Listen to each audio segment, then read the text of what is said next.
In this video, we will discuss PN junction under forward bias. Now, let's recall the PN junction at equilibrium.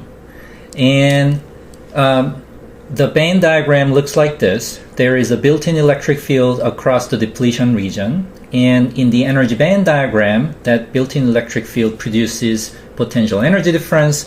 And so it shows up as an energy band bending, producing an energy difference between P side and the N side.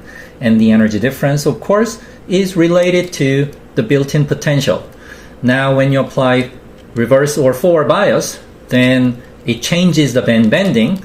And our approximation is that the entire potential drop, the voltage drop due to your applied bias, is entirely dropped across the depletion region, and there is no voltage drop in the neutral region, quasi-neutral region outside the depletion region. Now, in general, the resistance in the quasi-neutral semiconductor region is not exactly zero, so there will be a finite voltage drop, but usually that voltage drop is negligibly small, especially in the modern devices. And even in the case that you have to include it, you can always include it as a series resistance to your analysis at the very end. So in this analysis, we will assume that there is no voltage drop in the quasi-neutral region, and your entire applied voltage, V sub R, the reverse bias, or the V sub A, your applied forward bias, is dropped entirely across the depletion region here. So in that assumption, the energy band bending is given by by replacing your built-in potential with phi sub I plus VR in the case of reverse bias, or phi sub I minus VA in the case of forward bias. Okay, so now at equilibrium, diffusion and the electric field produced by diffusion, produced as a result of the diffusion of carriers, they balance each other out.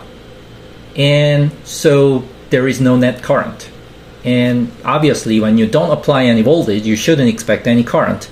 And in PN junction, that balance is established between the tendency of diffusion due to the carrier concentration difference between the P side and N side, and the built-in electric field across the junction due to ionized donors and ionized acceptor. When they cancel each other out, you have equilibrium.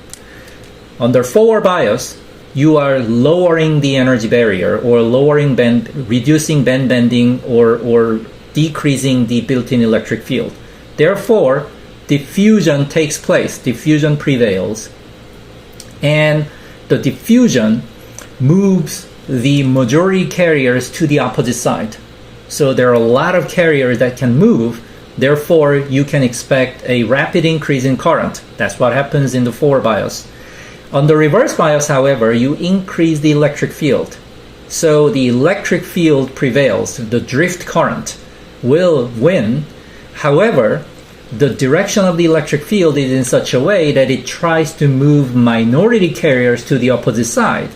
But the minority carrier concentration is very small, and therefore you don't really have any substantial current on the reverse bias. So this is the origin of the rectifying behavior, current voltage behavior of the diode. And to analyze the forward bias current, we adopt the assumption of low-level injection. What does that mean?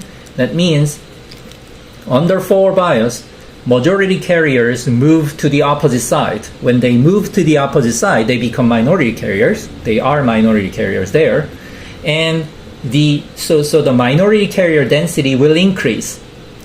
And that increased amount of minority carriers due to this forward bias current is still small compared to the equilibrium majority carrier concentration. So this is the assumption of low-level injection. And the boundary condition will be that the majority carrier concentration N sub N naught. So N here is electron concentration, obviously. Subscript N represents the N-type side, and O represent equilibrium. So this here is the majority carrier concentration on the N-type side at equilibrium at the edge of the depletion region, which is quasi-neutral region. That should be equal to just the doping density. This is a standard result for extrinsic semiconductor. Likewise, the majority carrier concentration at equilibrium on the P side should be equal to the doping density there on the P side. Now let's estimate the carrier concentration, minority carrier concentration, using these majority carrier concentration. Now, if you recall, the carrier concentration difference between two locations is related to the potential difference between the two locations. Okay, so the n sub p naught at negative xp. So what is this? Equilibrium minority carrier concentration on the p side. Okay, at the edge of the depletion region edge on the p side. Okay, that should be equal to the majority carrier concentration on the n side at equilibrium times the exponential factor containing the potential difference. But at equilibrium, the potential difference between n-type and p-type side is simply the built-in potential. So the potential difference is simply phi sub I here. Now, the equilibrium majority carrier concentration on the n side is simply equal to the doping density. And we can derive a similar equation for the minority carrier concentration, hole concentration on the n side in terms of the doping density on the p side and the built-in potential. Under bias, we can simply replace phi sub I with phi sub I minus VA, because entire voltage, applied voltage, is dropped across the depletion region, and therefore all of your applied voltage is used to reduce the built-in potential. Okay, so these are the two equations for the minority carrier concentration under bias. Now combine those two equations and you can write out the excess minority carrier concentration n prime at the edge of the depletion region. So n prime is the excess minority carrier concentration at the edge of the depletion region on the p side. By definition, it is the minority carrier concentration minus the equilibrium minority carrier concentration, and that is given by this equation here, exponential factor minus 1.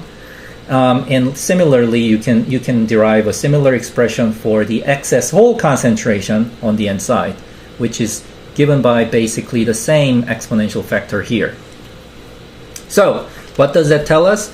As you apply a forward bias voltage, VA, your excess minority carrier concentration increases exponentially. Now we can calculate the carrier concentration as a function of x, as a function of position in the neutral n-type region and quasi-neutral p-type region. How do we do that? By setting up and solving continuity equation. So in the quasi-neutral region, there is no electric field. So the drift current components, drift current terms in the continuity equation is 0. So you're left only with the diffusion current term here and the generation and recombination term. Well, there is no generation, so you only have the recombination term. So that's the right-hand side, and the left-hand side is the rate of change of your carrier concentration. So this is your continuity equation. And if you consider the steady state, then the left-hand side, the rate of change, time derivative is 0. And so, and if you further assume that doping is uniform, then your equilibrium carrier concentration is uniform, and therefore the x derivative of your carrier concentration is simply the derivative of the excess carrier concentration only. And the recombination term had the excess carrier concentration to begin with. So you have a very simple second order differential equation for excess minority carrier concentration, and you can solve this equation, and the solution to this equation is an exponential function, And in general, you get an exponentially decreasing function and an exponentially increasing function.